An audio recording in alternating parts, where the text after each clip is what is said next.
Әне міне дегенше жаңа жылда келіп қалды. Баршаларыңызды жаңа жылдарыңызбен құттықтаймын. 2024 жылға жетіп жатырық.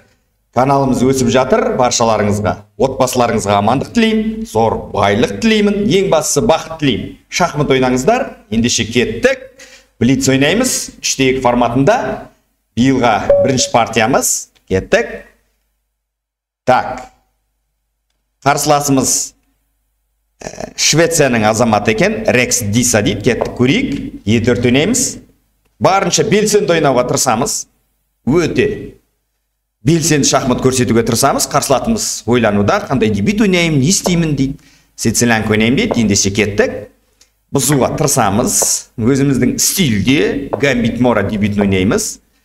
Так, гамбит ойнауға тырысамыз. Так, қарсыласымыз қашпайым дейді айтпен. Ондайда жүрістер бар, өте қызық, центрді беріп жатыр. Так, жерде ойлану керек, жарайды, ала салайық.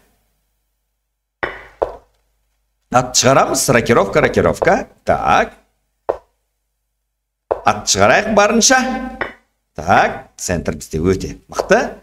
Так, өте қулық жасауда қарсыласымыз, бізге жерге нападение жасауда. Сондықтан ферзь E2 ойнаймыз. Қашпаймыз слонмен, гамбиттің стилінде.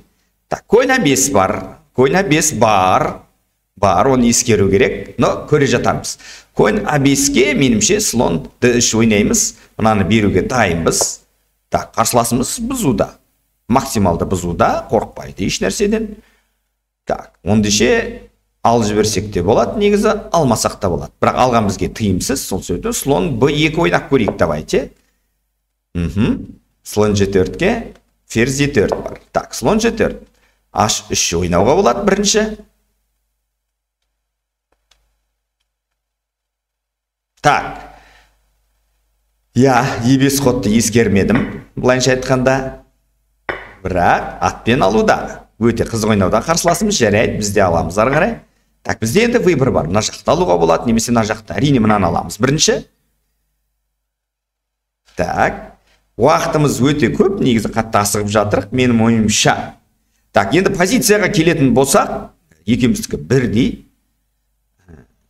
Менікі айтарлықтай мықты, жақсы деп айта алмаймын. Сол себептен әзірге белгісіз.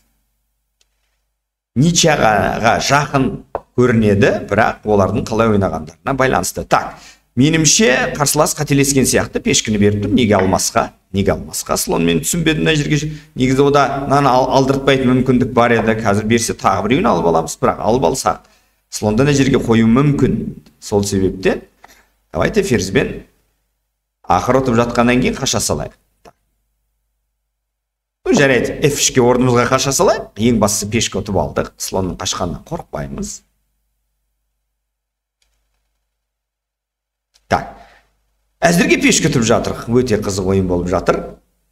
Қарсыласымыздың уақыты кетуде. Швециялық азаматты көрейік. Қаншалықты мына жерде интернеті әлсіздеу болып тұрған сияқты менімше. Бірақ көре жатармыз, не болады. Так, әзірге бір пешке артық, слонмен бұлай ойнау мүмкін, бұлай ойнай алмайды, мына жерге ойнау мүмкін, бірақ мына жерге ойнаса менде ладья темппен шығу мүмкін. Онда ескеру керек, мына ладьяны алып келем. Так, мына жерге ойнаса слонмен пассивті болады. Сол себептен оны көре жатармыз. Так, ең бастысы ферзьді разменге де қоюға болады. Так, күттім осы жүрісті. Так, бізге әзірге ешқандай қауіп жоқ, сондықтан давайте бірінші слонды шығарып, ладьяны шығарып алайық. Өте жақсы ойнауда қарсыласымыз. Так, мына жерге алып келетін болса, размен жасаймыз дей ма, или слонды алып бара аламыз ба бірінші? Ойлану керек. Мына жерге алып келсек, ладьяны разменге қояды мына жерге. Давайте алып барайық, несіне қорқамыз? Матқа шабуыл жасақ көрейік. Барынша активно ойнап, белсенді ойнауға тырысамыз. Так. Достар, ұнаса лайк басуды ұмытпаймыз. Лайк басып отырамыз. Барынша сұрақтарыңыз болса астыға қалдырып кетіңіздер. Біз ойнап жатқан формат 3-2, блиц формат деп аталады. Так. Мұнаны жейтін болсам, ол слонды мына жерге қою мүмкін. Сол себептен бұл жерде бізге ойланып қадам жасау керек. Асықпау керек. Сондықтан давайте слонды мына жерге шығарып алайық ортаға. мына ладьяның астында тұрған ыңғайсыз болар, сол себептен слонды активно жасап алайық. Біз біріншіден пешкеге шабуыл жасадық, біріншіден слонды қауіпсіз жерге алып кетіп жатуға тырысып жатыр. Так, енді барынша бұл жерде ойланып ойнау керек. А3 ойнап тексеруге де болады негізі. Қайда барады? Мына слон. Давайте А3 ойнайық. Мына біріншіден біздің ладьяны босатайық. Шабуыл мына слонның баратын жерін тексерейік. Мына жерге бара алмайды, мына жерге барса пассивны, мына жерге баруға тура келіп тұр. Дұрыс. Барлығы дұрыс жасап жатыр. Так, енді біз не істейміз? Сұрақ туындайды. Ладья C6 ойнауға біз мына ладьяны алып келетін болсам, мынаны жейді, и мен екінші ладьяны кіргіземін. Бірақ одан не пайда маған ферзін алып кетеді? Ары E6 ойнай алады екенмін. Я ферзь кеткеннен кейін. Онда ескеруге болады, жақсы, негізі жақсы. Давайте сол вариантқа все-таки барып көрейік. Маған ұнап тұр. Мына пешкені беріп жатырмын, әдейілеп ладья кіреді, сосын алтынан E6 тұрам. Так. Ладья B3 дейді, өте жақсы ойнауда қарсыласымыз. Өте қулық жасауда былайынша айтқанда. Онда бұлай ойнайтын болсам, давайте ладья C3 ойнайық. Неге қашамыз? Ферзбен алам. Шах берсе берсін. Ең бастысы активно ойнау керек бұл жерде. Ладья B3-ге осындай керемет ход бар бізде. Алып жатса бір пешкіміз артық. Кез келген еншпілден қашпаймыз. Так, енді осы жерде бізге точно ойлану керек. Так, міндетті түрде. Так, G3 ойнауға болады негізі. Немесе ферздің әрі активно ойнауға болады. Олай да ойнауға болады, бұлай да ойнауға болады. Немесе королімізді алып кетеміз. Сұрақ ойлану керек. Жарайды, королімізді алып кетейік әзірге. Королімізді алып кетейік. Мынаны алу мүмкін слонмен. Бұны ескермеппіз, бірақ алама, алмайма көре жатармыз. Алды, қорықпаймын дейді. Бірақ менімше бір қателік бар сияқты бұл жерде. Мен аламын. Ол ладьямен ала алмайды.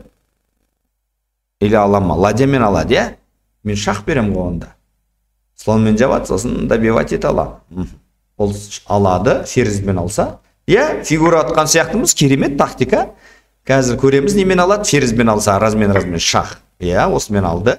Ал мына шаққа қалай жауап береді екен? Слонмен жабады, мен слонмен добивать етем. Немесе ладьямен. Осы вариантқа барайық, шах ферзбен. Слонмен ғана жабу керек, и ладьямен мына жерге жүремін. Так, дәл солай болып жатыр. Бірінші фигура кетті. Так, ары қарай енді жылдам ойнау керек маған. Жылдамдықты қосу керек. Бұл жерде қосу керек. Міне, осындай пешкіні алам деп, басы дауға қалса керек. Так, бұл жерде енді маған ойлану керек. Так, F4 ойнайық. Қазір слон C5-пен ойнай алмадым, себебі мынаны жеді. Жейтін мүмкіндік болды, сондықтан мен F4-ті сол үшін ойнадым. Енді слонмен келуге дайынмын. Так, барынша бергізбей жатыр қарсылас, барынша бергізбей жатыр. Және терізді алып келейік, жылдам ойнайық. Қауіп төндірейік мынау. Ладьяға енді слонды бәрінші алып барам. Қазір алып баралам. Ладья кетеді, сразу алып барам. Так. Қарсылас ойлануда. Ладьяны қалай қорғаймын дейді бұл жерде. Дейді. Так. Так, бұл жерде бір қауіп бар сияқты, менімше. Бұл қауіп бар сияқты, жарайды. Слонды алып кетейік әзірге, тез жылдам ойнау керек. Ферзді 6 ойнауға тырысамыз ба? Ферзді 6.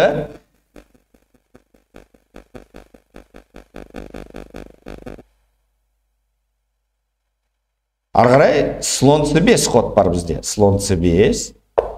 Слон C5. Ары қарай пешкі қазір жертва берем. Жоқ, пешкіні алдыға ойнайым, қарапайым алдыға ойнайым.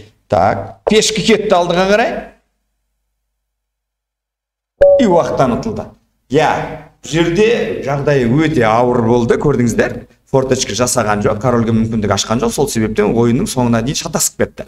Так, менің ойымша оған қарсыласқа осы жерде мынандай бір мүмкіндік бар еді. Мен осыдан қорықтым, алама деп.